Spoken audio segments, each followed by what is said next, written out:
Hey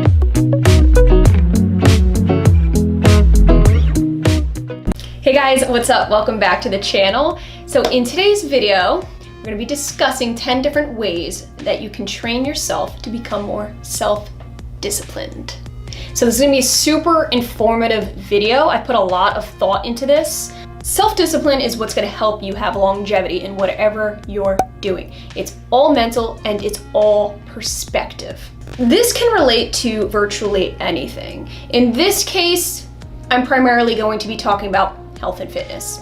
So if you're new to the whole health fitness type of field, 2020, you're starting your new journey, I hope this video can help you out, because self-discipline is what's gonna keep you going long-term, baby, okay? Not short-term. We're talking making lifestyle changes, mental shift changes to get that train going. You want it to last you a long time. If you're not already, definitely hit that subscribe button for new videos every single week. Okay, let's do this. These are 10 I've come up with in no particular order. So number 1, we're talking about changing your perspective.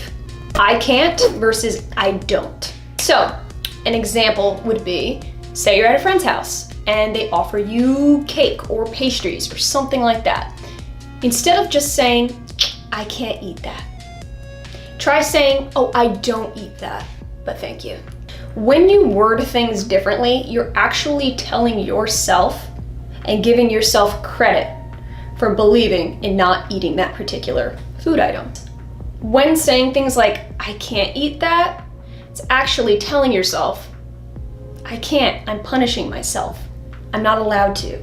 That's not true here, okay? You're making the conscious decision to better your life, so I don't eat that. By saying I don't, you're owning that decision, okay? You're confident in that decision and you know yourself. You know what you're doing. Be confident in this. This is your journey in your life. So you don't eat these things. Not I can't, because this ain't a punishment, girl. No. Number 2 is to remove anything and everything that does not align with your goals. This could be relating to a lot of things. I'm gonna give you an example of food, okay? Eliminating sweets out of the house. For example, James and I, we don't buy anything that doesn't fit our health goals. By not bringing things into your life that would negatively impact your goals, it just sets you up for more of a success and gets you used to not being around that and not eating things like that. Now, this could go for anything, like I said, alcohol, cigarettes, you name it. It's just about not having those things around you to negatively influence your life. So understand what your goals are and don't allow anything to interfere with that. Don't even allow it into your house, girl. Okay. So number 3 is focusing on building the new, not on trying to fix the old, okay? This is important because a lot of people are so used to how their lifestyle was or currently is. When trying to make that transition, they dwell too much on the past. But what a lot of people don't understand is that your past really has no influence whatsoever on your future. You're starting on a new slate. You need to have that perspective of it being that new, fresh slate, okay? Do not compare to your past. Don't compare to things you used to do. Give yourself the chance to start over. Any mistakes you may have made, anything that you're kind of disappointed in yourself in, forgive yourself and move on. You need that closure. It's healthy. If you resent yourself for anything that you've done in the past, it's only anchoring your future, okay? It's only keeping you in the past, and that's what you want to do, is move past the past and just look towards the future. You're building yourself new, fresh. Keep that perspective and you will be just fine. Okay, so number 4 is to shift from motivation to habit. 2 totally different things, okay? Motivation is a very temporary fix. It's a wonderful thing. It can get your bum right up and going, but it does not last forever. So the purpose of this video is to try to train yourself to have more long-term mindset and to get yourself where you want permanently, okay? It's all about a lifestyle change.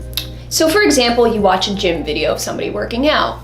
You start to get that energy from them. You get that motivation. You go, oh, I wanna look like this person, or I have similar goals in mind. I'm gonna go work out, I'm gonna do that today. That's wonderful, but that's not enough to keep you permanently going at it. You need something more than just like a visual stimulant, okay? It's all up in here, girl. When trying to make that transition from motivation to habit, the trick is to Focus only on you, your own goals, your body, your mind, your life.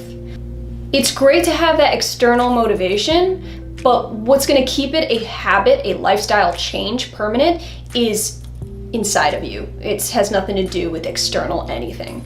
So, with that being said, it does take about 21 days for a practice to become a habit. So, obviously, practice. This is not something that's gonna happen overnight and all of a sudden you're just gonna be, fine and dandy and have this habit that's just wonderful and life-changing. It takes some serious practice and time to get to that point. So, nevertheless, it will always be worth it. You just gotta invest in yourself. Okay.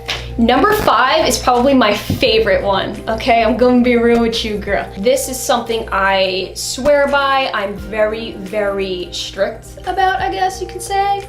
It's switching your mindset from an emotional to a very logical mindset. So for example, somebody puts a piece of chocolate cake in front of you. Your first reaction will be emotional. It will be, oh my God, that looks good. Oh my God, I'm salivating. I'm picturing how good that must taste. That's all emotional. You're just going based off of your initial emotion. What's gonna get you past that binge, that whole giving in to those kinds of things, is gonna be your logical taking over. That's what you gotta train your brain to do, is think logically, which means looking at that piece of cake and saying, okay, well that does look good, but how will it make me feel? What will it do to my body? What negative effects will it have? And how will it deter me from completing my goals and getting to where I want to get? So it's very healthy to differentiate the two, emotional and logical, and to understand when that logic needs to take over. That is self-discipline in a nutshell. When thinking logically, for example, the cake, you're going to be understanding that you're eating for function and not taste. You gotta be really upfront and honest with yourself in these scenarios, okay? Recognize that emotional and recognize that you need to switch right over to that logic, because the logic is what's gonna get you where you need to go in life. Relying on that emotion, you're just gonna be, no. So guys, this leads me to point number 6. By saying no to that piece of cake, it is not deprivation. So do not get it twisted. Do not think you're depriving yourself. If you think that in your head that you are depriving yourself, you are going to end up giving in almost every single time, because there will not be any end in sight. So you're not depriving yourself. Believe me, deprivation is only when you're not eating at all. That's starving yourself. That's depriving your body. So if anything, you're actually depriving yourself by eating the cake, because you're depriving yourself from nutrients that you could be getting in better foods. So number 7 is to challenge yourself throughout the week, intensely. So adding in intense challenges, whether it be nutritional or exercise. So for example, eating super clean a couple days out of the week, like super strictly, or exercising intensely those few days. This is what's gonna help mix up your routine enough to keep it from becoming monotonous and boring. Whether we like to admit it or not, humans are designed for challenge. We actually thrive on challenge. Keeping that incorporated into your routine will not only help you continue going in that direction, and it's going to make your everyday routine seem a lot easier, okay? When starting any routine, you might think it's intense, especially if you're not used to it. But adding in these super intense days, these high intensity days, will make the rest of your week, your normal, healthy maintenance, not seem like such a burden. In other words, you will kind of adapt to it a lot better. What used to be a heavy-duty challenge to you will become your new norm, okay? It's gonna gradually go like a chart, like you're eventually going to get to that level where something that used to be so difficult is now your norm. Okay, so tip number 8 is to not call it a diet. No such thing. I mean, there is, but it's just like quick fixes that never last. So instead of calling it a diet, just simply call it your nutritional standards. That's what I refer to it as. A diet is something that has an end line, okay? That eventually will come to an end. You don't want that. You want this to be an ongoing, permanent lifestyle change. I know that people overuse that term diet, and it's almost like the norm. It's just what we as a culture have evolved into just constantly saying. But don't be afraid to just stand outside of that, outside of the average, the norm. It's okay, you should be proud of being able to say this. You diet when there's events coming up, okay? You diet for a wedding or a vacation, just temporary little fixes. But what happens when those days are over? Nutritional standards are a guideline, a permanent guideline that you must meet every single day in your life. That's what makes it a standard, okay? Keeping that standard in mind as something that defines you in your lifestyle is what's gonna keep you believing in it, and it's what's gonna keep you from falling off, okay? This is all about permanent. Okay, number 9 is to think long-term versus short-term. So do not get it twisted. You should be thinking both, okay? You should have short-term goals, absolutely, because that's what's going to help you right here, right now, every day to slowly get to those long-term goals. Long-term meaning things like how you see yourself as you age, all right? Thinking long-term in that sense. Not thinking about how long it's gonna take you to drop X amount of weight. Get that out of your head. Don't think like that, all right? That's gonna discourage you. Think long-term as in 5-10 years from now, I will potentially be seeing doctors less. I will be feeling 10 times better. Things like that. Yeah, that's a long-term investing idea. But having long-term just by itself isn't good either, because like I said before, it can get very discouraging. You have to have your short-term goals. View long-term as like a ladder and short-term being as the rungs in the ladder. You can't have one without the other. So for me, long-term would be things like not having to go see a doctor when I'm middle to late age, okay? Avoiding doctors, that's my long-term goal. But short-term goal for me would be like eating clean, going to the gym and exercising every single day. These are short-term goals that inevitably turn into long-term. So gotta have both. Okay, last but not least, number 10 is just so freaking straightforward right here, right now, but this is how I'm gonna wrap it up. Giving yourself time. Patience is a virtue. We all know that. You gotta give yourself the much needed, respectful time. Things take time, great things especially. So, investing in yourself isn't a one and done. It is a long-term, time invested thing.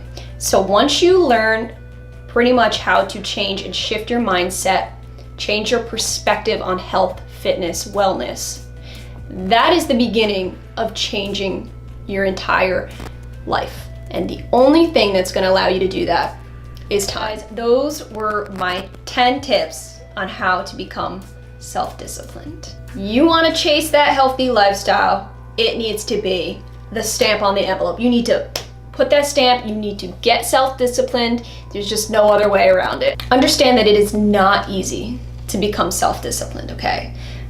But if there's a will, there's a way. Remember that the body will not go where the mind does not allow it to go. Perspective and mental shifts are necessary.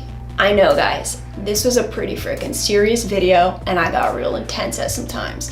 But it's because I'm very, very, very passionate about this topic. It isn't until you make these mental shifts where it's going to become an ingrained thing, a daily, everyday thing. So if you are up for that challenge,